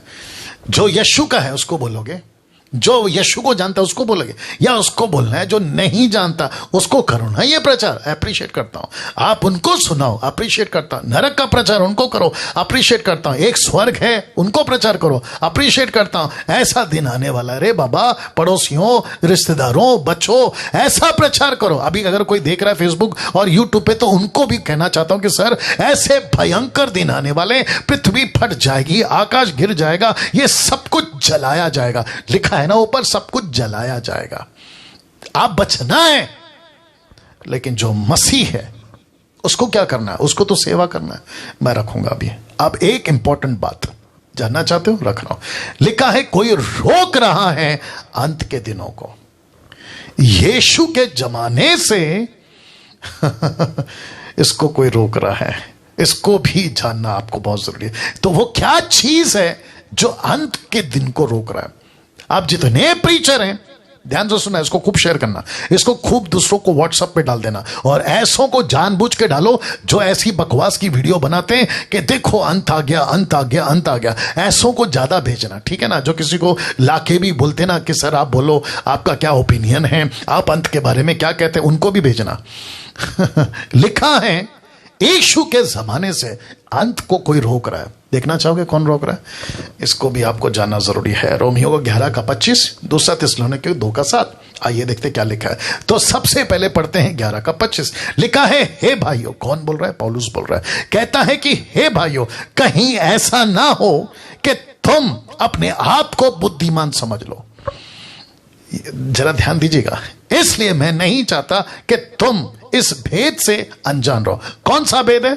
रख रहा हूं कि जब तक अन्य जातियां पूरी रीति से प्रवेश ना कर ले, तब तक इजराइल का एक भाग, एक पोर्शन, एक भाग ऐसा ही कठोर रहेगा। तो इसका मतलब है कि जब तक इजराइल टोटल चेंज ना हो, तब तक वो कठोर रहेगी। ऊपर से यह सिलसिला चल रहा है कि अन्य जाति का एक एक व्यक्ति का उद्धार होना चाहिए, और जिसके चलते अभी अभी अभी अभी अभी क्या पढ़वाया था मैंने? परमेश्वर धीरज रखता है। लिखा है कि नहीं लिखा है? परमेश्वर कहता है मैं धीरज रखा हूं ताकि सबको मन फिराव का मौका मिले, मौका मिले। वचन 9, ये वाला देखो, मौका मिले। अब इसका मतलब है, यह वचन क्या कहता है फिर? कहता है कि जब तक अन्य जाति पूरी रीति से प्रवेश ना करे। कहां? परमेश्वर के राज्य में। इस्राएलियों को लगता था कि यह हमारे बाप की जागीर है। कौन? यीशु मसीह। हम जब चाहे आ सकते हैं, जब चाहे जा सकते हैं, हम जैसा चाहें, क्योंकि हम पूर्वजों से आ रहा ना, अब्राहम, इसहाक, याकूब। अरे बाप रे! तो यीशु कहता है कि भाई मौका तो तुमको ही था, इन्विटेशन कार्ड तो तुमको ही छाप के दिया था, पार्टी में तुमको ही तो बुलाए थे, लेकिन तुमने तो कहा कि मेरा, कोई कहता है मेरा घर का काम चल रहा है, कोई कहता है मेरी बेटी की शादी है, कोई कहता है मेरा फसल काटना है। तुमने तो 10 बहाने बनाए। लेकिन फिर मैंने क्या किया? मैंने सड़क में से लोगों को उठाना शुरू किया। ऐसे लोगों को उठाना शुरू किया जिसको कहते हैं जंगली झाड़ियां। मैंने उसको साफ किया, मैंने उसकी चिकनाहट डाली, पवित्र आत्मा। फिर मैंने उसको तुम्हारे ही डाली के साथ में, पेड़ के साथ में, यानी यीशु कहता है मेरे साथ में, मैंने उसको फिट किया। याद आ गया होगा आपको। वाह! तो इसका मतलब है कि जब तक अन्य जाति पूरी तरह से नहीं आएगी, अंत का दिन कैसे आएगा मेरे दोस्त? अंत का दिन कैसे आएगा? तो कोई रोक रहा है। और एक सबूत देता हूं, दूसरा थिस्सलुनीके 2:6 और 7 में। इसको ऐसे लोग ज्यादा सुनना या बात को समझने की कोशिश करना।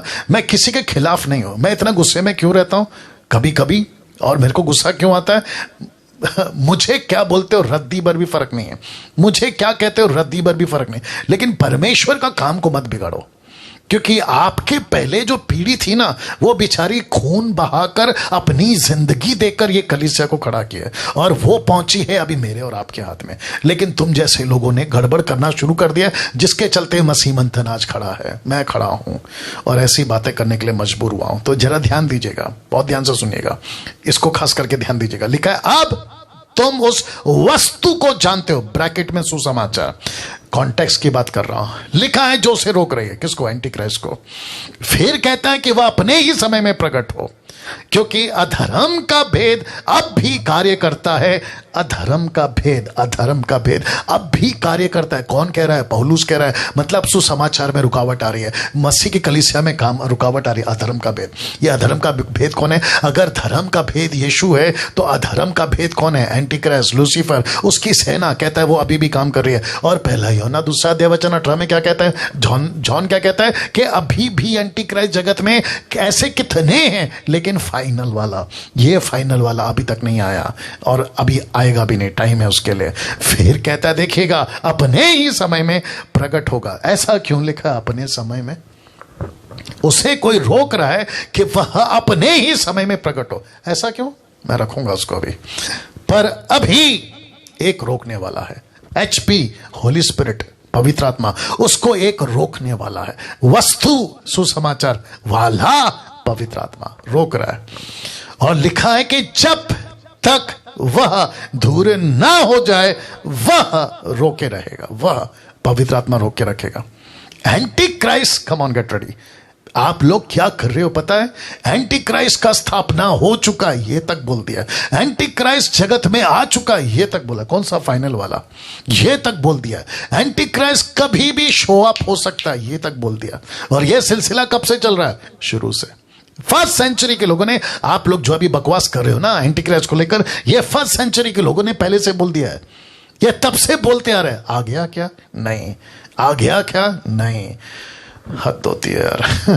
तो इस वचन के अनुसार वापस कहता हूं, मैं ग्रेट कमीशन का टीचर हूं, महान आज्ञा का टीचर हूं। मतलब ग्रेट कमीशन सिखाता हूं, मत्ती 28:18, यीशु का महान आज्ञा सिखाता हूं। और उसकी स्टडी करके बैठा ये आदमी, किस कंट्री में, किस क्षेत्र में, इवन भारत में कितने गांव हैं, कितने अनरीच ग्रुप हैं, UPG जिसको कहते हैं अनरीच पीपल ग्रुप, वो कितने हैं, उसकी स्टडी करके बैठा हूं। इंडोनेशिया, जहां पे मैं जाके आ चुका हूं, जो कि इस्लाम का नंबर 1 कंट्री है, इस्लाम पॉपुलेशन वहीं पे है, इंडोनेशिया। अब बताइए क्या वहां काम है? वहां चर्चेस हैं? मिडिल ईस्ट में, अरब कंट्री में चर्चेस हैं, चाइना में। कितना रुकावट है, कमाल करते हो यार। अपने भारत में हद हो गई। तो ये सारी चीजें ऊपर बैठा परमेश्वर रोक के रखा है, रोक के रखा है, रोक के रखा है। और इसको कब से रोका है? पहली सदी से। पहली सदी बीत गई, दूसरी बीत गई, तीसरी बीत गई, 10वीं बीत गई, 15वीं बीत गई, 20वीं बीत गई, अभी चल रही है 21वीं। हद होती है यार। जरा सोचो क्या बोल रहे हो तुम लोग। अंत के दिनों को लेकर चिंता करने की जरूरत नहीं है, सीधी बात। अंत के दिनों को लेकर चिंता करने की जरूरत नहीं है। अगर अंत आता है आने दो, एंटी क्राइस्ट आता है आने दो, ऊपर से कुछ चीजें गिरती है गिरने दो, लेकिन हमको किसी प्रकार की चिंता करने की जरूरत नहीं है। एरो देख लीजिए, वचन रख रहा हूं। लिखा है दूसरा थिस्सलुनीके 2:1-2 में, लिखा है हे भाइयों, हम अपने प्रभु यीशु मसीह के आने, उसको ठीक करो, अपने प्रभु यीशु मसीह के आने, और लिखा है उसके पास अपने इकट्ठे होने के विषय में तुमसे विनती करते हैं। बहुत ध्यान से सुनना, एक लिखता है आने और दूसरा लिखा है कि उसके पास इकट्ठे होने के लिए। आ रही है ना बात समझ में? वो आएगा, हमको लेगा और अपने पास, माफ करना, इकट्ठा करेगा। लिखा है अपने पास आने, उसके पास इकट्ठा करने के विषय में तुमसे विनती करता हूं। क्या? किसी आत्मा, दुष्ट आत्मा, किसी आत्मा, वचन शैतान की ओर से, या पत्री, याद आ गया गलतियों 1:7-8 में, अगर मैं या स्वर्ग से कोई दूत भी आकर ऐसी कोई बातें करे तो वो श्रापित है। तो किसी आत्मा या वचन या पत्री के द्वारा आज कैसे बोलना होगा? कोई पास्टर, कोई बिशप, कोई एवेंजलिस्ट यूट्यूब पे, फेसबुक पे ऐसी कोई बकवास करता है, रख रहा हूं, या पत्री के द्वारा, जो कि मानो हमारी ओर से नहीं है। सीधी बात है, डैनियल सबको बता कि ये पतरस की, पीटर की, जीसस की, पौलुस की मिनिस्ट्री की बातें नहीं है, ये तो किसी आत्मा, वचन या पत्री की बातें। क्या लिखा है देखो, ये समझकर कि प्रभु का दिन आ पहुंचा है, लिखा है तुम्हारा मन अचानक अस्थिर ना हो, डिस्टर्ब ना हो, असंतुष्ट ना हो और ना तुम घबराओ। ये देखो, ना तुम अस्थिर हो ना तुम घबराओ। अब इसको देखो, किसी रीति से किसी के धोखे में ना आना। वाह, देखो इसको क्या हो गया। अब मुझे बताइए, जूम के लोगों, जितने जूम पर हैं, फेसबुक और यूट्यूब वालों, प्लीज मुझे बताइए, मुझे प्लीज मेहरबानी करके बताइए, क्या हम धोखे में आ चुके हैं? यस। क्या ऐसे किसी पत्री के धोखे में आ चुके हैं? यस। क्या ऐसे किसी आत्मा का शिकार हो चुके हैं? यस। क्या ऐसे किसी वचन को सुनकर हम फंस चुके हैं? यस, यस, फंस चुके हैं आप लोग। और मुझे तक को कॉल करते हैं, पास्टर डैनियल, अभी मोदी साहब ने कोरोना वायरस का वैक्सीन का अनाउंसमेंट किया है, तो ऐसे कुछ मूर्ख और बुद्धिजीव लोग हैं, कहते हैं कि वैक्सीन नहीं लेना। बोला क्यों? उसमें एंटी क्राइस्ट का चिप डाला जाएगा। अब बताइए, इनकी मूर्खता की लेवल देखिए। एक परमेश्वर का वचन कहता है, अभी दिखाया था आपको, कि रोक के रखा है, उसको रोक के रखा है। दानियल की पुस्तक में भी आपने पढ़ा होगा ना, उसको रोक के रखा है कि वो मंदिर में खुद को प्रकट करेगा, बलिदान चढ़ा देगा, डिक्लेयर कर देगा वन गवर्नमेंट वन नेशन, ऐसा डिक्लेयर कर देगा। बीच में राशन कार्ड को लेके मोदी साहब ने कुछ बोला तो मुझे वापस से धड़ाधड़ कॉल आ गए, बोला डैनियल भाई अब क्या करें, वन गवर्नमेंट का रूल आ गया। मेरे को बात समझ में नहीं आती है, ये तो ऐसी बात हो गई ना कि आदमी बीमार है, सामने चपरासी या फिर कोई वॉचमैन या फिर कोई आदमी सूटकेस लेके आ रहा है, तुमने उसको डॉक्टर बना दिया। क्योंकि हर बीमार आदमी को कोई भी देखो तो बोलता है डॉक्टर आ रहा है। जैसे चोर को कोई भी देखा बोला पुलिस आ गए। ये तुम्हारी हालत है। वो बीच में बराक ओबामा को तुमने एंटी क्राइस्ट बना दिया था। हद है यार, हद है। बराक ओबामा वैसे ही किसी के धोखे में नहीं आना। अब आई बात समझ में? ये किसका लेटर है? पौलुस का। देखो कितना सटीक है और कितना एक्यूरेट है। वो कहता है ऐसा कोई आत्मा, ऐसा कोई वचन, ऐसी कोई पत्री जो ये कहती है कि प्रभु का दिन आ पहुंचा है। ये क्या कहते हैं? प्रभु का दिन। इसका मतलब क्या है? अंत का दिन आ चुका है। अब प्रभु का दिन का मतलब है अंत का दिन। अंत का दिन का मतलब है कि एंटी क्राइस्ट। हद हो गई यार। और अचानक तुम घबरा जाते हो, जो कि घबरा चुके हो। किसी रीति से किसी के धोखे में ना आना, क्योंकि वह दिन ना आएगा जब तक वापस आ गया, लिखा है जब तक धर्म का त्याग ना हो ले और वह पाप का पुरुष विनाश का पुत्र प्रकट ना हो। तो इसका मतलब है, धर्म का त्याग का मतलब क्या है? रैप्चर। दूसरे शब्दों में टोटल परमेश्वर का काम, जिसको कहते हैं धर्म का त्याग ना हो ले, मतलब टोटल परमेश्वर के वचन की स्थापना ना हो जाए और लोग इसको इस कदर तक बोला नहीं चाहिए सुसमाचार, नहीं चाहिए हमको यीशु, ऐसा त्याग ना कर ले। वो लेवल, वो पीक समझते हैं, वो लेवल पे पहुंचेगा और फिर ये खुद को डिक्लेयर करेगा। कौन? Anti Christ. देखो लिखा है ना, पाप का पुरुष विनाश का पुत्र प्रकट ना हो, तब तक नहीं होगा। अब आपको एक कॉन्सेप्ट समझाता हूं, पहले फोटो दिखा देता हूं। एक है जीसस बर्थ, दूसरा है सेकंड कमिंग, जिसको कहते हैं फर्स्ट कमिंग सेकंड कमिंग। दो ही है बाइबल में, ना तीसरा। दो ही है, फर्स्ट कमिंग सेकंड कमिंग। आप जानना चाहते हैं दोनों का कॉन्सेप्ट क्या है? एक ही है। लिखा है दोनों भी प्रभु के समय पे। फर्स्ट कमिंग कब होगा? प्रभु ने तय किया था। सेकंड कमिंग भी कब होगा? प्रभु तय करेगा। आप यार जो आपको काम दिया वो आप काम करो ना। मैं रख रहा हूं, क्या करूं? मैं रख रहा हूं। Glory to God. क्या हो गया? निकाल दिया? टोटल नहीं बताया? अच्छा ओके ठीक है, वापस आ रहा हूं टोटल मिला के। ओके, बहुत ध्यान से सुनिएगा। First coming and second coming, concept क्या है? एक ही है। कनेक्शन क्या है? एक ही है। या सिमिलैरिटी क्या है? एक ही है। प्रभु का समय, जिस दिन प्रभु ने तय किया उस दिन यीशु को भेजा। First coming. अब सेकेंड कमिंग भी कब होगा? जब प्रभु तय करेगा। पतरस ने पूछा कब होगा? बोलता चुप कर। यीशु ने कहा चुप कर, तेरा काम नहीं है। तो मैं उन लोगों को भी कहना चाहता हूं जो बकवास की वीडियो बनाते हैं कि अंत आएगा, अगले हफ्ता आएगा, अगले महीना आएगा, और देखो है ना, कई लोगों ने, तो भारत की बात कर रहा हूं, यहां तक आ रहा है नाम, यहां तक आ रहा है नाम, नहीं बता रहा हूं। मूर्खता की सीमा पार कर चुके हैं। तो वापस कहता हूं फर्स्ट कमिंग सेकंड कमिंग प्रभु के हाथ में। नाउ कैसे? मैं बता रहा हूं। प्रेरितों की किताब 1:10 और 11 लिखा है, और उसके जाते समय, यीशु के जाते समय, जब वे आकाश की ओर ताक रहे थे, यीशु के उठा लिए जाने के time, ascension of Jesus Christ देख रहे थे। अब देखो क्या लिखा है। तो देखो दो पुरुष सफेद वस्त्र पहने हुए उनके पास आ खड़े, हो सकता है ये वही होंगे एलिया और मूसा, आकर खड़े हो गए। लिखा है, कहने लगे, हे गलीली पुरुषों। गलीली का मतलब है तुम वो पुरुष हो जहां यीशु मुर्दों में से जी उठने के बाद तुमको मिला था, तुम वो पुरुष हो ना। बहुत ध्यान से सुना, गलीली पुरुषों का मतलब है यीशु ने कहा था कि तुमको मैं गलील में मिलूंगा। तो गलील में क्या मिला? Great commission. गलील में क्या मिला? महान आज्ञा। गलील में क्या मिला? यीशु का आदेश। तो कहता है तुम वो पुरुष हो। तो लिखा है, हे गलीली पुरुष हो, तुम ग्रेट कमीशन के पुरुष हो, तुम चेले बनाने वाले पुरुष हो। यहां खड़े खड़े क्या कर रहे? देखो लिखा है, तुम, लिखा है दो पुरुष वस्त्र पहने हुए आए और कहने लगे, हे गलीली पुरुष हो, तुम क्यों खड़े स्वर्ग की ओर देख रहे हो? तुम तो वो पुरुष हो ना जो गलील वाले हो। बोला हाँ। बोला तुम वो पुरुष हो ना जिसको मत्ती 28 मिला है। बोला हाँ। बोला मरकुस का 16। बोला हाँ। लूका का 24। बोला प्रेरितों की किताब 1:8। बोला फिर यहां क्या कर रहे हो? See that. बोला यहां क्या कर रहे हो? तुम ऊपर क्यों खड़े देख रहे हो? आप जरा देखिएगा, जिस यीशु को, मतलब यही यीशु जो तुम्हारे पास से स्वर्ग पर अभी अभी ऊपर उठा लिया गया है, जिस रीति से तुमने उसको जाते देखा है उसी रीति से वो फिर आएगा। इसका मतलब क्या है? फोटो देख लो, जिस रीति से गया उसी रीति से आएगा। जैसे उठा लिया गया वैसे ही आएगा, ऐसे गया ऐसे ही आएगा। लेकिन अब देखो, इस टोटल 10 और 11 पद में समय का जिक्र नहीं है, यहां पे टाइम का जिक्र नहीं है, यहां समय नहीं बताया गया। तो बस उसने इतना कहा कि जिस रीति से गया उसी रीति से आएगा। तो इस और इस लाइन के बीच में एक होता है टाइम गैप। टाइम गैप नहीं बताया, इसलिए रख दिया टाइम गैप नहीं बताया। अब बताइए, तो इनकी मूर्खता की सीमा, तो फेसबुक और यूट्यूब वालों, तुम जो पढ़े रहते हो ना इनके पीछे, अरे क्या प्रचार किया एंटी क्राइस्ट के बारे में, अरे क्या प्रचार किया एरमैगडॉन के बारे में, अरे क्या रेवलेशन दिया, प्रोफेसी पूरी हो रही है, यिर्मयाह, ये शायद चाइना का बॉर्डर पाकिस्तान। अरे गजब ढा दिया तुम लोगों ने यार।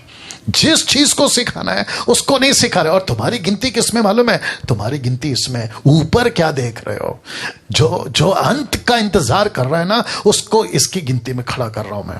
जो एंटी क्राइस्ट की टीचिंग के पीछे भाग रहा है ना, मैं उसकी गिनती इसमें कर। तुम गलीली हो, तुम गलीली पुरुषों हो, तुम उस बैच के लोग हो जहां तुमको यीशु का प्रचार करना है, जिसके चलते मैंने ये फोटो रखा है। एक गर्भवती महिला जब तक बच्चा ना आए, जब तक बच्चे को वो जन्म ना दे, जब तक बच्चा ना आ जाए, ये क्या करती है? तब तक ये क्या करती रहती है? जानना चाहते हो?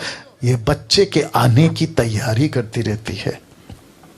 उसका बेड कैसे होगा, उसका घर कैसे होगा, उसका पहला खाना कैसे होगा, उसके कपड़े कैसे होंगे। आ रही है बात समझ में? तो कलीसिया आज क्या है साहब? यीशु के दर्शन से गर्भवती, यीशु के आने की बातों से गर्भवती। कलीसिया आज क्या है? एक दिन यीशु आएगा, एक दिन यीशु आएगा। आप उससे गर्भवती है ना। आपको यहां 9 महीना लगता है और यीशु के साथ में आपका जो है वो बरसों लग गए, 2000 साल तो वैसे ही बीत गए। तो आपको करना क्या है? इंतजार करो और जो काम दिया है उसकी तैयारी करो। That's it. अब अंत में एक बात, उसके बाद फिनिश कर रहा हूं। आई होप कि आप लोग अभी तक ठीक रहे। मैं रिक्वेस्ट करता हूं कि फेसबुक पे कम से कम 450 के आसपास में, 440 के आसपास में आप लोग देख रहे हैं, कमेंट करके बताते जाइए कैसा लग रहा है। शेयर करिए, वॉच पार्टी करिए। ये टीचिंग ऐसा है जो मसीहत को जितना पहुंचा सकते पहुंचाओ। अंत की बात कुछ बताकर बता देता हूं। यीशु की दुल्हन, ब्रैकेट में एक्लेसिया, यीशु की दुल्हन का सामना ना तो एंटी क्राइस्ट से होगा, ना महाक्लेश के सताव से होगा, ना व्हाइट थ्रोन, सफेद सिंहासन जहां पे पापियों का न्याय होगा, वहां नहीं होगा। और उसके बाद में ना नरक से होगा, ना तुरी, ना मोहर, ना कठोरा, ना कोई और बातों की। तो आपको किसी भी बातों की चिंता नहीं करना है। आपको सीधे यीशु के साथ और यीशु के पास। That's it. वापस कहता हूं, आप इनमें से किसी का सामना नहीं करोगे अगर तुम दुल्हन हो। ना एंटी क्राइस्ट का, तो जब आप उसका सामना नहीं कर रहे हो तो उसकी टीचिंग क्यों ले रहे हो मूर्खों? उसकी टीचिंग क्यों ले रहे हो? डांट इसलिए रहा हूं क्योंकि गुस्सा बहुत है, टाइम पास बहुत चल रहा है, बहुत टाइम पास चल रहा है। जिस काम के लिए रखा है वो नहीं कर रहे हो, बाकी टाइम पास बहुत कर रहे हो। इसको तो ऐसे कहते हैं ना, जो गांव को जाना नहीं उसका एड्रेस पूछ रहे हो तुम लोग। ना महाक्लेश का सताव का सामना करेगी, ना व्हाइट थ्रोन, सफेद सिंहासन, उसका भी सामना नहीं करेगी, ना नरक से होकर ये जाएगी, ना तुरही, ना मोहर, ना कटोरा। ऐसे किसी चीजों का सामना कलीसिया नहीं करेगी। क्यों? प्रकाशित वाक्य की स्टडी दे चुका हूं, आप लोग उसमें देख सकते हैं। टोटल सीरीज है, प्लेलिस्ट में जाइए, टाइप करिए, आपको मिल जाएगा। कम से कम मुझे लगता है 16-17 एपिसोड है। मैंने उसके ऊपर प्रचार किया है और सटीक किया है, बिल्कुल डंके की चोट पे एक्यूरेट, और ट्रांसलेशन, हिस्ट्री, सब चीजों को ध्यान में रखते हुए, ना ही कोई और बातों की चिंता। लिखा है सीधे यीशु के साथ और यीशु के पास। अब प्रश्न उठता है, कैसे जाने कि आप ही यीशु की वो दुल्हन है? कैसे जाने? मैं फिनिश कर रहा हूं। 3 बातों का ध्यान रखना होगा। लिखा है 3 बातों का हमेशा ध्यान रखें। बहुत ध्यान से सुनना, मुझे पता है कि थोड़ा टाइम लग रहा है, लेकिन सुन लीजिए। लिखा है 3 बातों का ध्यान रखें। क्या? पहला, क्या आप प्रतिदिन अपना क्रूस उठा रहे हैं? दूसरा, क्या आप सकरे रास्ते पे हैं? तीसरा, क्या आप उसकी इच्छा पूरी कर रहे हैं? ये टोटल 3 बातें, ये टोटल 3 बातें। अगर आपने इसका ध्यान रखा ना, खेल खत्म। मैं इसके ऊपर कभी अलग से प्रचार करूंगा, एक एक पॉइंट के ऊपर। क्रूस उठाना प्रतिदिन, सकरे रास्ते पे चलना प्रतिदिन, और इच्छा परमेश्वर की पूरी करना प्रतिदिन। क्या प्रतिदिन आप अपना क्रूस उठा रहे हैं? क्या प्रतिदिन आप सकरे रास्ते पे पाए जाते हैं? क्या प्रतिदिन आप परमेश्वर की इच्छा पूरी कर रहे हैं? सकरा रास्ता का, माफ करें, क्रूस उठाने का मतलब क्या पता है? दुख उठाना। क्रूस उठाने का मतलब क्या पता है? यीशु के लिए त्याग का जीवन जीना। पैसा हो नहीं हो, पैसा, घर हो नहीं हो, रोटी हो नहीं हो, कपड़ा हो नहीं हो, कोई भी चीजें, सकरे रास्ते का मतलब समझते हैं? आपको इस संसार के अंदर बहुत सारे सकरे रास्ते से जाना है। आपको एक एक चीजों का चुनाव आपको सकरे रास्ते से ही करना है। चौड़ा बहुत है वो, जहां भयंकर क्रिश्चियन मिलेंगे। मैं वापस कहता हूं, भयंकर क्रिश्चियंस मिलेंगे चौड़े रास्ते पे, लेकिन सकरे में बहुत कम मिलेंगे। और इच्छा पूरी करना। प्रभु तेरा काम बता, क्या करना है? किसको वचन सुनाना है? चेला बनाना, बपतिस्मा देना, चर्च प्लांट करना, पुरुष हो या स्त्री, दोनों को परमेश्वर की इच्छा पूरी करनी है। और इन बातों के साथ में आज का मैसेज मैं समाप्त कर रहा हूं। आइए प्रार्थना करते हैं। सृष्टिकर्ता पिता, यीशु के नाम से आपके महान उपस्थिति जो आपने दे रखी है प्रभु, इन सबको लेकर आ रहा हूं और कहता हूं कि पिता, एक भी वचन, एक भी प्रकाशन, एक भी बातें यहां वहां ना जाए, आकाश के पक्षी ना छुगे, बल्कि परमेश्वर तेरा वचन 100 गुना फल लाने वाले बने। एक एक व्यक्ति जो 1200 के आसपास अभी बैठ के सुन रहे हैं प्रभु, एक एक के हृदय को परमेश्वर पेनिट्रेट कर दे, उनके हृदय को हिला दे कि परमेश्वर उनको बाट नहीं जोनी है एंटी क्राइस्ट की, उनको बाट नहीं जोनी है किसी भविष्यवाणी की पूरी होने की, उनको बाट जोनी है यीशु की, यीशु के आने की। और वो तब तक क्या करना है? उनको तब तक काम करना है, तेरा वचन को प्रचार करना है, चेला बनाना है, कलीसियाओं की स्थापना करना है। ये सारा काम करने के लिए आप उनको तैयार करिए। आदर, महिमा, सम्मान सब कुछ आपको देते हुए ये प्रार्थना यीशु के नाम से मांगते हैं, आमीन। इस 3 पॉइंट के साथ आप सभी को मैं यहां से विदाई देता हूं। अगले हफ्ते फिर मुलाकात होगी, संडे के दिन 7 से 9 बजे तक जरूर आइएगा। Thank you, God bless you all. वाह।